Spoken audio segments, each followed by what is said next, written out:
पाण्याची टंचाई आहे, तू शिकू नको मला.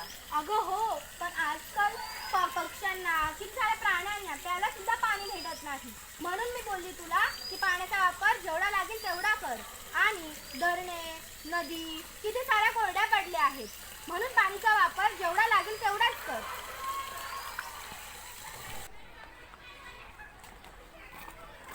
अगं निशा, भांडी घेऊन कुठे चालले? तुझ्याकडे तर भरपूर पाणी होतं ना. नाही ग, 2 दिवस झाले नळाला पाणीच आलं नाहीये.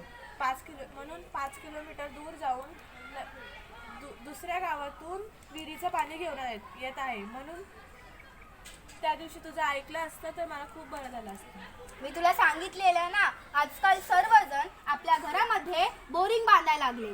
त्याच्यामुळे पाण्याचा साठा संपला आहे. सर्वजण बिल्डिंग घरामध्ये पेरवेल ब्लॉक लावायला लागले. त्याच्यामुळे पाणी मुरेनाचं झालंय. सर्वजण ते त्याच्यामुळे पाणी मुरतच नाहीये. जर आपण पाणी जपून वापरलं तर आपल्याला पुढेही देखील फायदा होईल त्याचा. खरंच ग बाई, आपण आजपासून पाण्याचा योग्य वापर करू. जर पाणी मुरत असेल तर शोषखड्डा तयार करू, जेणेकरून पुढच्या पिढीला या पाण्याच्या टंचाईचा त्रास होणार नाही.